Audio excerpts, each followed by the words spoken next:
Hola. Bueno, a mí me resulta chocante comprobar que a pesar de que Internet está permanentemente en nuestra vida cotidiana, lo utilizamos para muchas funciones, sin embargo, para las organizaciones no lucrativas todavía no es un canal de primer orden en la captación de donantes. Por eso nosotros abogamos por un planteamiento que denominamos fundraising de atracción, que es una traslación del marketing de atracción o inbound marketing, que consiste en tratar de ir aportando valor y generar conexión con las personas antes de pedirles que colaboren y hacerlo esto de la manera menos intrusiva posible. Porque sabéis que en el marketing tradicional y en la captación de fondos se emplean técnicas que a veces a los potenciales donantes les resultan cada vez menos aceptables, un poco por su agresividad. Por ejemplo, las grandes ONGs emplean como principales métodos para atraer a los donantes la captación cara a cara en la calle o las llamadas telefónicas, en una parte no solicitadas, ¿no? Llamadas en frío. Esto resulta cada vez menos eficaz porque los potenciales donantes, al igual que los consumidores, se están armando cada vez más de defensas frente a una publicidad intrusiva, pues también van siendo cada vez más reacios a recibir solicitudes inopinadas, sobre todo en la medida en que quienes se lo piden son irrelevantes, no son conocidos por parte de las personas y les abordan en un momento en que ellos no están receptivos para recibir una solicitud. Por eso, el medio digital se presta de una manera especialmente adecuada para ir teniendo una relación con esos potenciales donantes en que no se trate de conseguir su apoyo nada más, que acaban de entrar en contacto, sino que lo vayamos enamorando poco a poco para ir acercándolo a la causa y presentarle nuestra solicitud de apoyo cuando entendemos que está maduro para aceptar esa solicitud.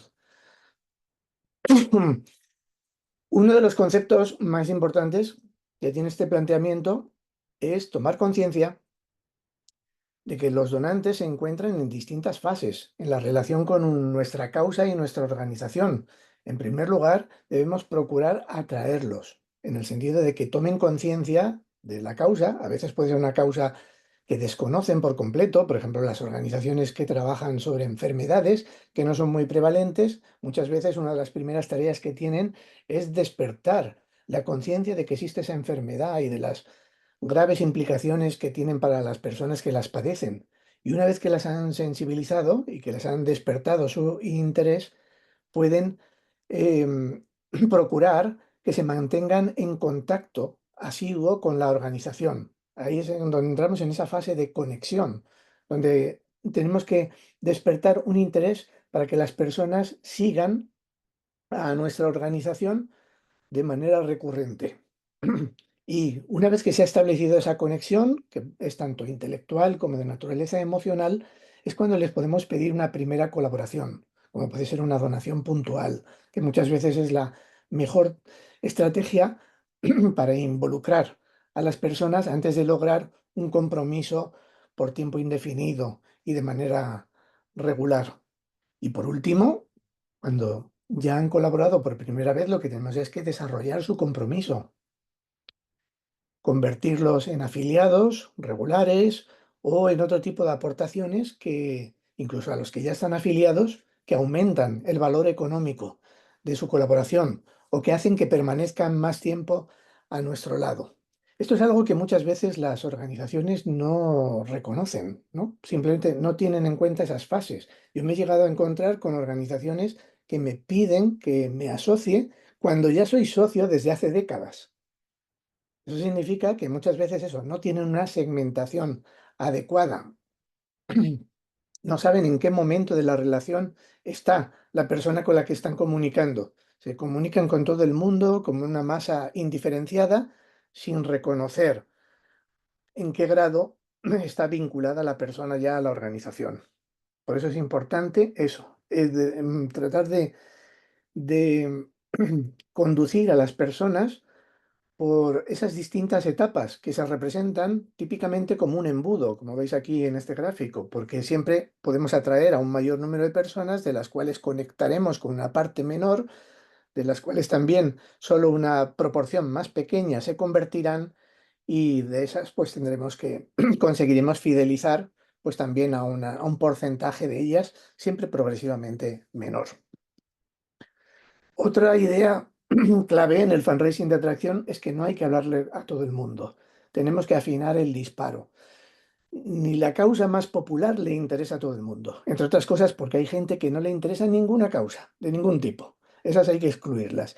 Incluso causas que pueden ser de amplia preocupación social no son adecuadas para todas las personas. Así que tenemos que elegir a quién nos dirigimos para no malgastar nuestros recursos tratando de involucrar a gente que no es propicia para nuestra organización. Y para ello tenemos que escogerlos, haciendo una lista de personas o entidades, porque también podemos hablar, dirigirnos a empresas, a otras organizaciones no lucrativas, que consideremos que pueden ser propicias para nuestra causa y a las que nos interesa atraer, porque no solo nos interesa que sean potencialmente receptivas, sino que tengan las características que más nos interesan, como por ejemplo una cierta capacidad económica. Luego las podemos jerarquizar por orden de prioridad de acuerdo con nuestros objetivos. Tenemos sobre todo que analizar por qué querrían apoyar a nuestra causa y a nuestra organización en concreto. Las motivaciones es lo más importante. Y con ello podemos hacer un perfil, un retrato robot de cómo son cada uno de esos grupos, incluso personificándolas en un individuo ficticio que represente a todo el grupo. Esta es una forma útil porque a la hora de elaborar nuestras comunicaciones tenemos una idea en mente mucho más concreta de a quién le estamos hablando, que si simplemente hacemos una tabla en la que ponemos todas las variables sociodemográficas, psicográficas o de otro tipo que utilizamos, ¿no? Lo mejor es representárnoslo mentalmente en un individuo que sintetice todas aquellas variables de segmentación que hemos utilizado. Fijaos, aquí tenemos un ejemplo concreto que hemos utilizado para uno de nuestros clientes recientemente, ¿no? Le damos a un nombre le ponemos como si fuese un apellido, una etiqueta que ya nos dice de manera muy sintética a quién nos estamos refiriendo, como es en el caso de una organización de salud que trabaja sobre una enfermedad específicamente, pues le llamamos a esa rosa paciente que típicamente se encuentra en ese rango de edad de 35 a 45 años. Resumimos un poquito cómo es esa persona y sobre todo tratamos de ver por qué, cuál es la razón principal por la cual querría apoyarnos, ¿no? Y las motivaciones que la pueden impulsar. ¿Qué es lo que nosotros podemos hacer también un poco para conectar con sus preocupaciones, sus inquietudes, ¿no? Como es una persona que sufre la enfermedad, pues quiere defender sus derechos como paciente, ¿no? Y no se conforma con las limitaciones que le impone la enfermedad. Sintetizamos también los mensajes clave en forma de argumentos y retratamos también cuáles son los canales en los cuales utiliza para informarse o para interactuar, ¿no? De acuerdo con su perfil sociodemográfico. Y con eso ya tenemos un retrato muy preciso de uno de los públicos objetivos más importantes de esta organización. Normalmente podemos manejar 3 o 4 perfiles diferentes. Así que cuando diseñemos los canales, la estrategia de canales y los contenidos que les vamos a servir, tenemos muy presente los distintos grupos a los que nos estamos dirigiendo. No le estamos hablando a una masa de personas indiferenciada, ni las tratamos a todas a través de los mismos canales ni con los mismos mensajes. Empezamos a segmentar por canales y contenidos. Lo más importante, como decía, son las motivaciones. Muchas veces a la hora de segmentar se emplean criterios sociodemográficos básicos como el género, la edad, la ubicación geográfica, la clase social. Bien, pueden ser útiles, sin duda, dependerá también de la causa, pero sobre todo lo que más importa, sobre todo en aquellas causas que tienen mayor contenido ideológico, es qué mueve a las personas a actuar, cuáles son las razones morales, cuáles son las razones prácticas, porque a veces, por ejemplo, las organizaciones de salud, pues son organizaciones de autoayuda, donde las personas les concierne directamente la causa, o cuáles pueden ser las motivaciones simbólicas. A veces las personas simplemente se adhieren a algo por necesidades psicológicas, ¿eh? Como puede ser eh, un- tener un mejor autoconcepto de sí mismas, puede ser si uno se vincula, por ejemplo, al mundo de la cultura, del arte, pues a veces aparte de inquietudes artísticas, puede que eh, adherirse a una organización en concreta, como puede ser una fundación de un amigos de un museo, pues le puede dar puede tener una connotación de ser una persona refinada, ¿no? Y, pues, de algún modo, pues devolverle una imagen de que es una persona que tiene unos atributos especiales por el mero hecho de estar vinculado y participar en las actividades de esa organización. Y eso, lo más importante es tratar de cifrar por qué la persona debe colaborar con una organización, de acuerdo al porqué, a la razón de ser de la organización. Yo me encuentro con que muchas veces las organizaciones saben muy bien explicar qué hacen, incluso cómo lo hacen, cuál es su filosofía, su metodología, pero les cuesta mucho articular el por qué hacen las cosas. Y verdaderamente ese por qué, eso es lo que le mueve a una organización a hacer algo, muchas veces son, como digo, razones fundamentadas en su visión del mundo, en su moralidad. Es lo que les cuesta mucho más articular, pero es lo que verdaderamente puede conectar con una dimensión más profunda de las personas. Las grandes marcas comerciales que más éxito tienen comunican desde el por qué hacen las cosas, no desde el qué hacen, ¿no? Fijaos, por ejemplo, en una marca como Apple, que tiene pues toda una tribu, una comunidad detrás de esa marca. No simplemente vende ordenadores o teléfonos móviles. Es una marca que transmite la idea de que quiere cambiar el statu quo, quiere cambiar la forma de hacer las cosas.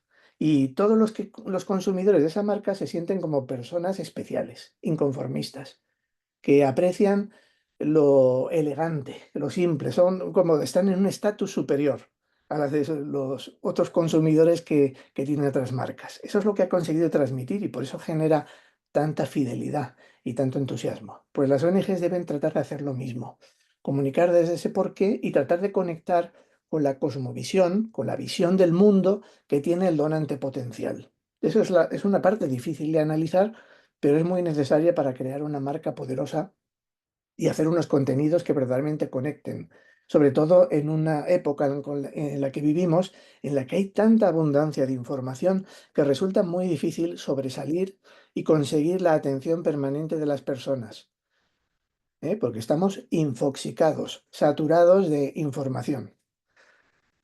Por eso también tenemos que mostrar, no solo conectar con ese porqué, que conecta con las creencias y las necesidades más íntimas de las personas, sino también tratar de aportarle valor, hacerle, digamos, ver cómo colaborar con tu organización mejora la vida, el bienestar emocional o simplemente el sentido del deber de las personas. Tenemos que tratar de hacer ese análisis profundo. Y después de definir la estrategia creativa, los contenidos, tenemos que atender a los canales de comunicación. Y pongo la analogía del cuerpo humano, en donde toda nuestra estructura ósea se compone de multitud de huesos que están unidos, todos cumplen una función y están perfectamente articulados para permitir, pues eso, el que nos sostengamos, el que nos podamos mover y hacer las cosas que pretendemos hacer con eficacia. Pues igual, los canales de comunicación deben estar bien conectados, bien articulados entre sí. Esto es una de las debilidades que yo observo más en las organizaciones.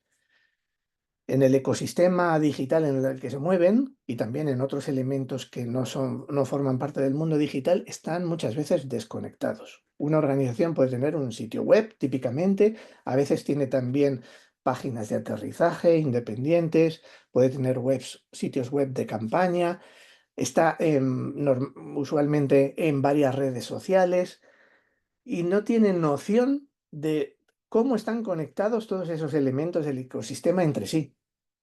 Entonces puede suceder, por ejemplo, que está en 3 o 4 redes sociales y no sabe qué función cumple cada una de ellas. Por ejemplo, estábamos trabajando hace poco con una organización que tiene una presencia en LinkedIn. ¿Y para qué la tiene? Bueno, pues reproduce en LinkedIn los mismos contenidos que está publicando en Instagram. ¿Y eso para qué vale? Probablemente para nada. O sea, tiene que, digamos, especializar los canales, los tiene que asignar a un público objetivo. ¿Para qué le sirve tener contenidos en LinkedIn dirigidos a un público amplio? En definitiva, pues probablemente para nada.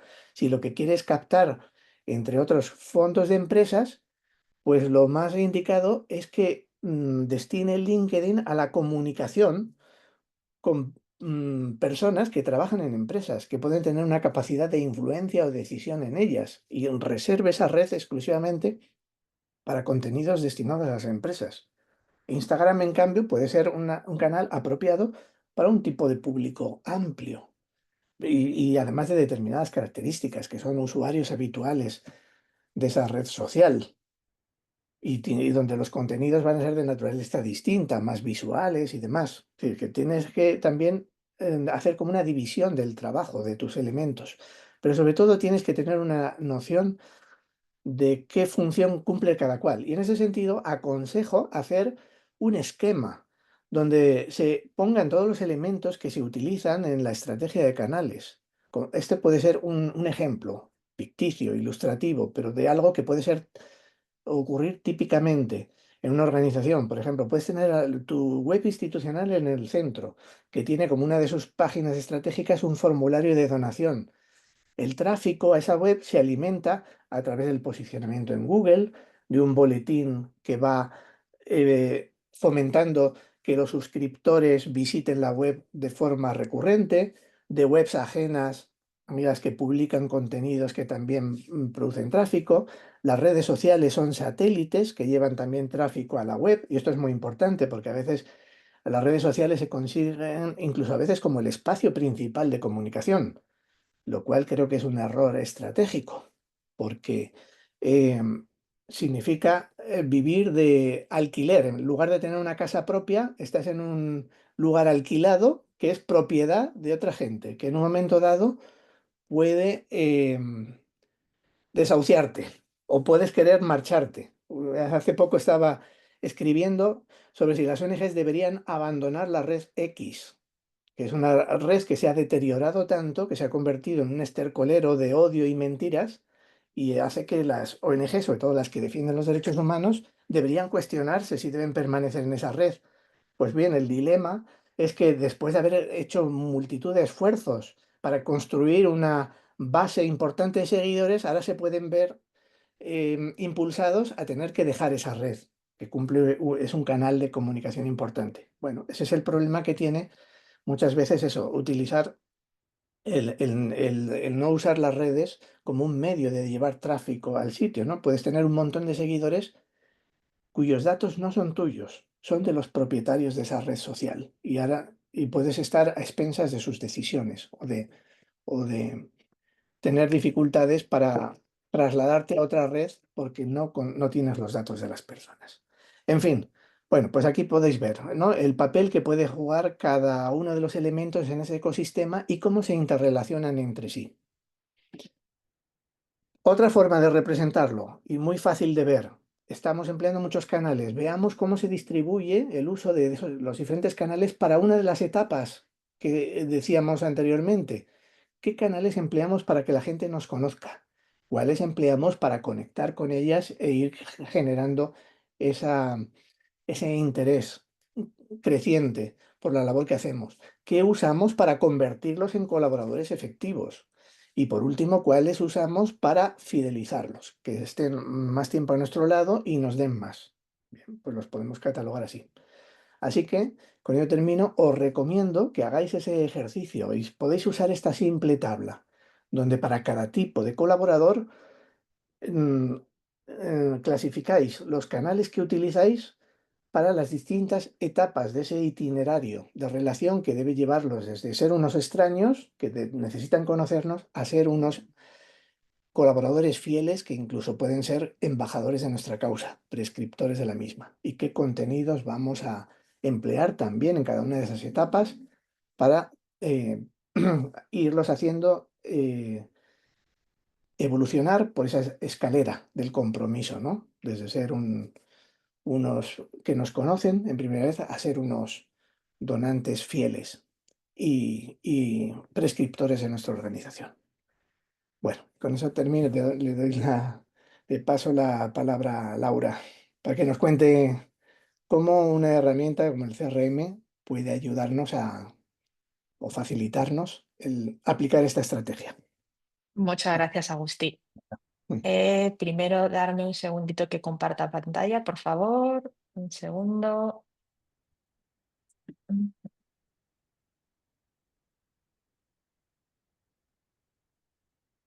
Listo. Solo confirmarme que veis bien mi pantalla. ¿Sí, no? Perfecto. Antes de nada, agradecer mucho a Impact Hub por este hueco que nos dan. Me presento rapidísimo, Laura Peninantón, de la empresa Calibre 360. También agradecer a Agustín, me ha encantado su introducción y justo yo lo que quiero aportar o complementar esta parte que ha explicado súper bien Agustín es justo en un escenario de que realmente, oye, la estrategia nos ha funcionado maravilloso. Hemos conseguido segmentar correctamente a nivel estrategia esos potenciales posibles colaboradores y de pronto nos llega un boom, ¿vale? Un boom, bienvenido sea, como digo yo, de un montón de información y lo tengo que gestionar, ¿vale?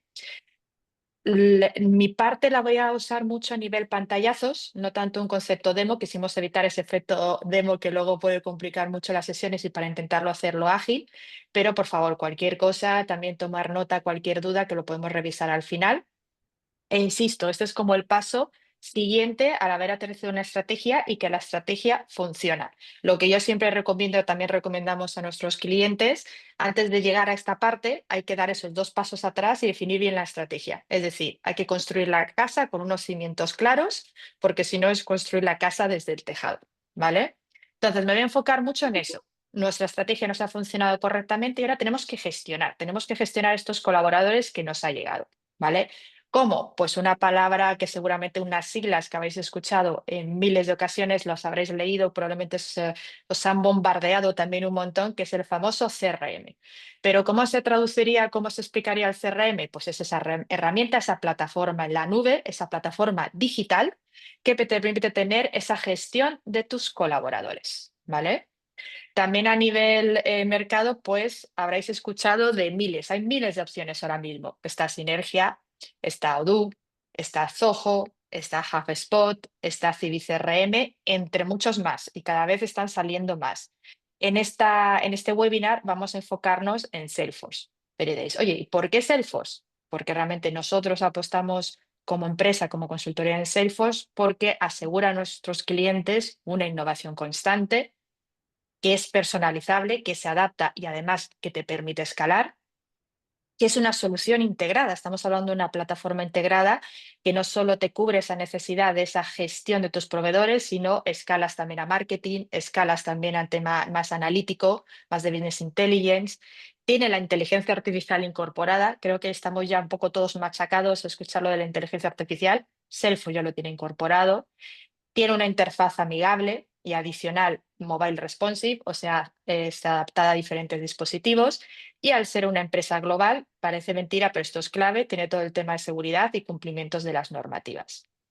Más, lo último, más no menos importante, a toda organización sin ánimo de lucro, Salesforce apoya hasta con 10 licencias gratuitas. Eso es un punto importante, porque son licencias, como ves aquí, que a nivel precio, esto es oficial de su página web, estáis viendo ahí exactamente lo que cuesta la inversión de una licencia de Salesforce. Estamos hablando de alrededor de 150 a 160 euros. Entonces, Salesforce está apoyando con este tema de licencias gratuitas.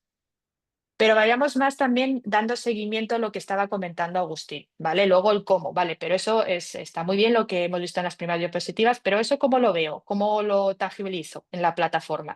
Pues lo primero es que tendríamos un muy buen seguimiento por etapas, como explicaba muy bien Agustín, de nuestros prospectos. ¿Qué son nuestros prospectos? Perdón, nuestros potenciales, algo. Alguien que nos ha contactado, alguien que ha mostrado un interés hacia nuestra organización, pero no sabemos si se va a convertir, oye, pues en un contacto más, pero oye, puede ser un socio, oye, puede ser un donante puntual, oye, puede ser un potencial algo. Entonces yo a través de mi plataforma de gestión de potenciales posibles colaboradores puedo tener ese seguimiento, ¿vale? De la persona que me ha contactado con sus diferentes etapas. Oye, primero me ha contactado, oye, estoy trabajando en esa relación, oye, y el objetivo de todos, lo he convertido, ¿vale? ¿Qué es convertir un prospecto? Es convertirlo a un contacto real en mi plataforma, un contacto donde yo tengo su ficha, ¿vale? Y donde también puedo tener muy bien esa segmentación clave que decía Agustín, ¿vale? Un ejemplo de una segmentación clave es que yo tengo un contacto en mi plataforma que se llama Francisco, pero además en mi plataforma tengo claramente segmentado que es un donante puntual. Es información clave para mí porque precisamente para esa estrategia que tengo ya definido, probablemente por tema de relación, tema de comunicación, voy a tener una serie de canales diferentes y una comunicación diferente a un contacto existente que sé que ha donado puntualmente en alguna ocasión. Pero igual tengo también la oportunidad de tener otro tipo de contacto que tengo bien la segmentación, que es un socio activo. ¿Qué significa que es un socio activo? Que sé que me está haciendo una donación recurrente. Al tener clara esa segmentación y tenerlo bien diferenciado en mi plataforma, que me permite gestionar a todos mis colaboradores, el contacto, la relación o el tipo de comunicación que manejo con María va a ser diferente que precisamente con Francisco.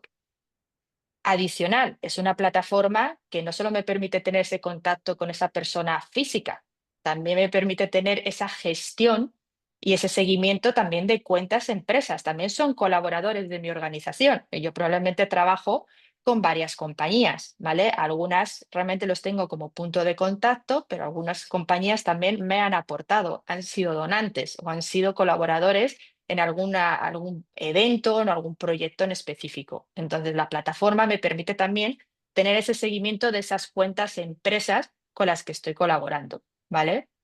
Pero algo que comentaba muy bien también Agustín en su charla, ¿vale? En la parte de infosicación que estamos, me ha encantado, ¿vale? En que realmente estamos saturados y que muchas veces ya no sabemos ni quién nos escribe ni por qué nos escribe. Entonces, igual de importante es tener esa calidad en la comunicación cuando estás prospectando, estás captando, es igual de importante tener ese seguimiento personalizado cuando ya es un contacto, ya es un colaborador y quieres darle ese seguimiento correcto. Entonces, esta plataforma precisamente te permite tener eso, ese seguimiento de actividades.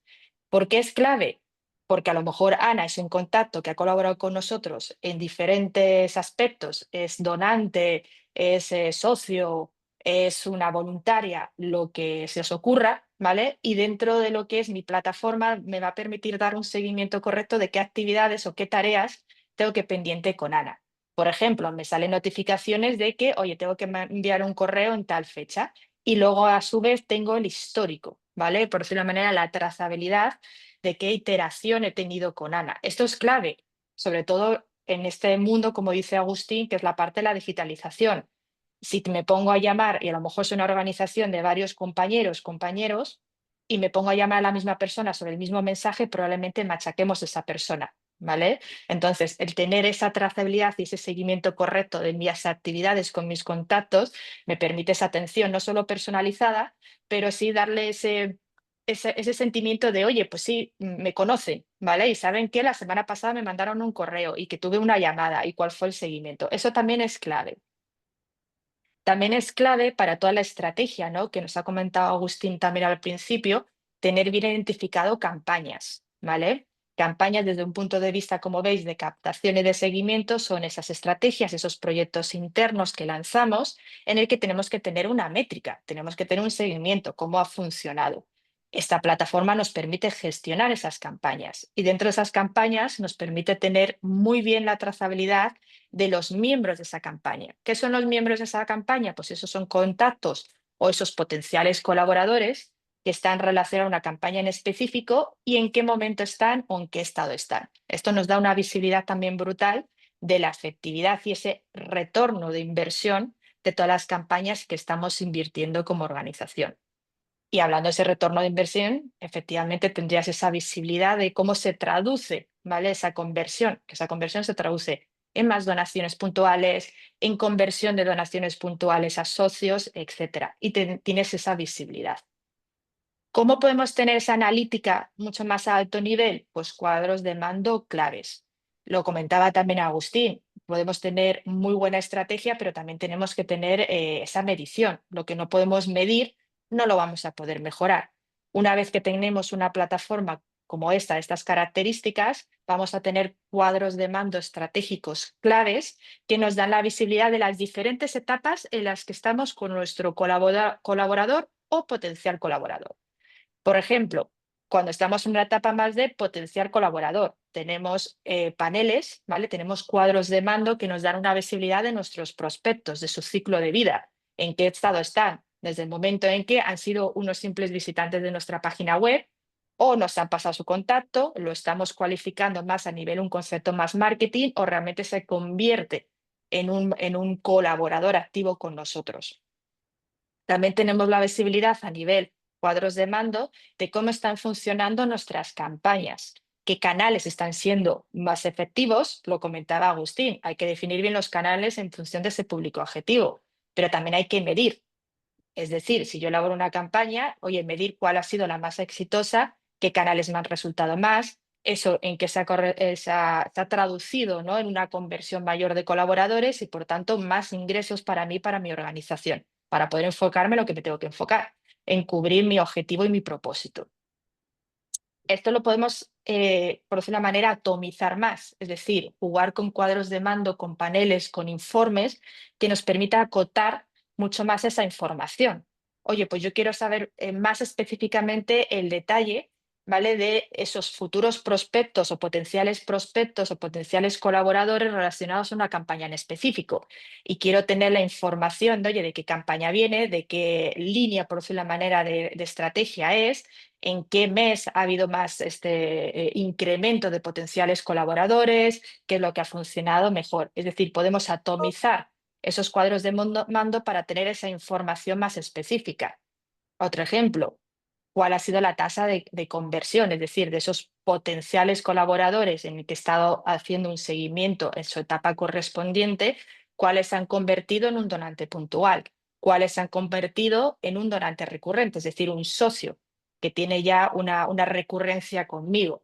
Y tener esos datos en una plataforma de estas características nos permite dar esa visibilidad para ver también cómo mejorar.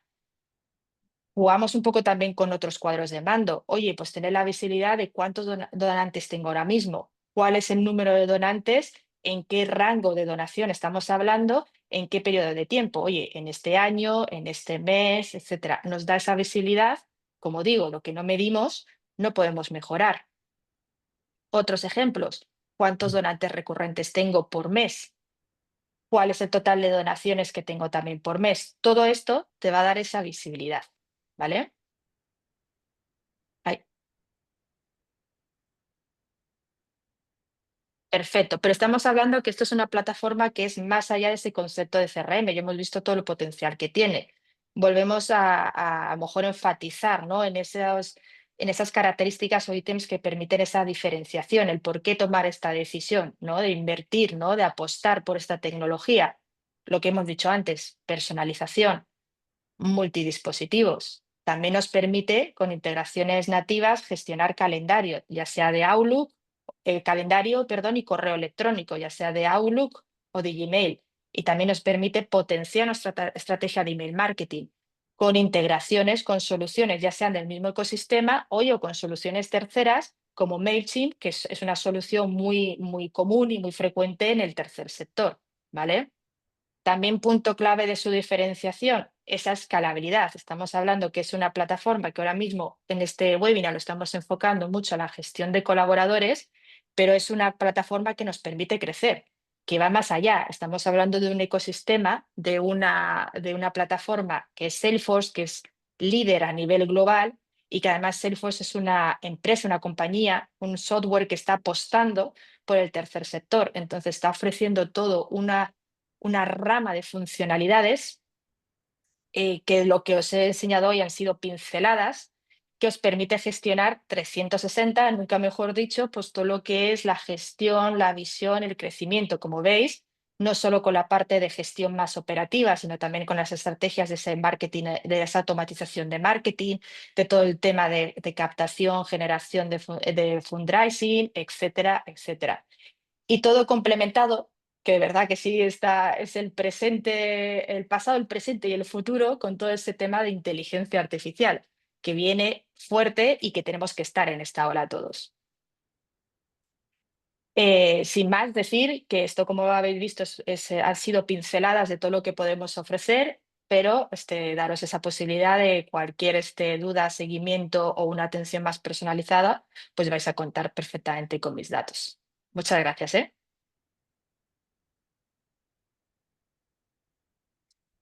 Ya he dejado de compartir.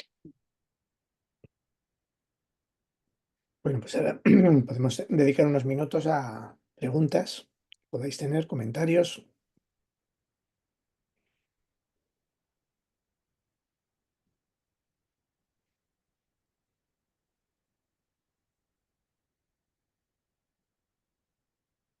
Eso es que lo hemos dejado todo súper claro, Agustín. Vamos, lo hemos hecho tan ágil y tan... ¿Alguna duda, pregunta, cuestión? Estamos aquí para atenderos, ¿eh? Hay una pregunta en el chat. El chat que hace más. ¿La puedes leer, Miguel? Sí, te la leo, claro.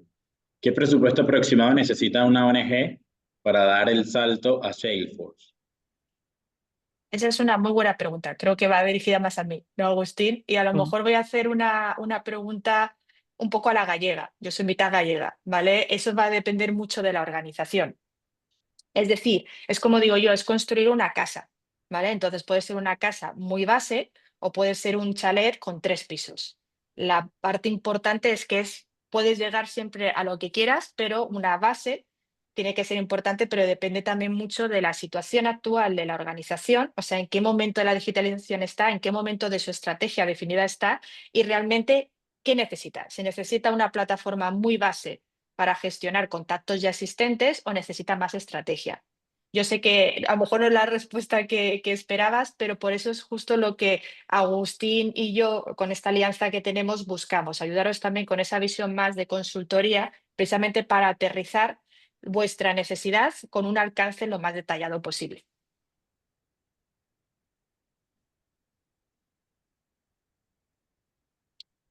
¿Hay alguna pregunta más, Miguel?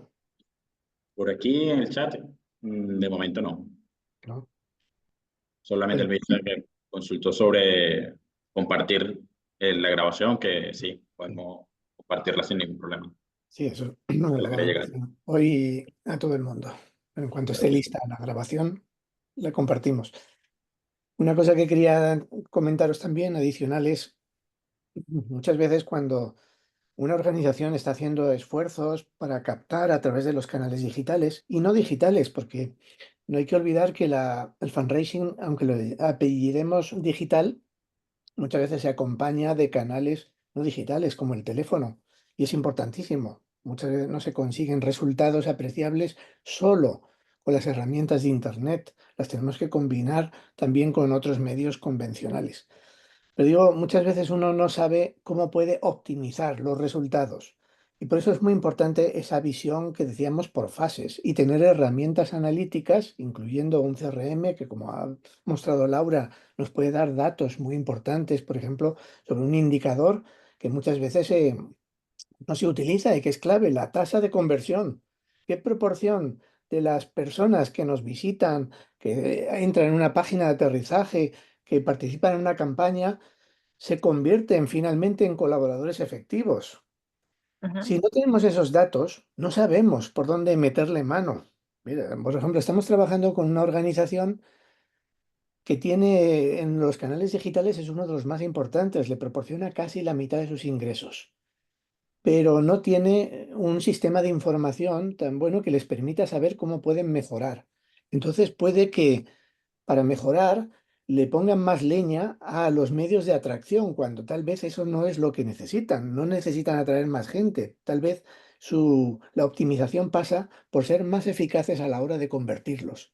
Entonces, si no tenemos esas métricas, no tenemos ese sistema, no sabemos en qué parte del embudo de captación se necesita ajustar las tuercas. Y por tanto, podemos estar poniendo énfasis en fases de la relación con el potencial donante que no es la más importante. Imaginaos este caso. Pues de poco sirve tratar de atraer a más gente hacia la organización si la conversión falla, ¿no? Es ahí donde hay que ajustar el mecanismo. Por tanto, ayuda, es eso. Hasta ahora, eso, digamos, el fundraising digital es rudimentario cuando simplemente tú pones una serie de mecanismos, no has visto bien cómo se articulan, no mides muy bien cómo están funcionando cada uno de ellos, el papel que juega, y por tanto no puedes ir haciendo mejoras incrementales en esos procesos que utilizan, ¿no? Simplemente comunicas a través de distintos canales y buena parte de ese esfuerzo puede ser ineficiente por Correcto. falta de ese planteamiento estructurado y de falta de ese sistema de información y herramientas de análisis y gestión que te permitan ver cómo funciona en cada parte del proceso.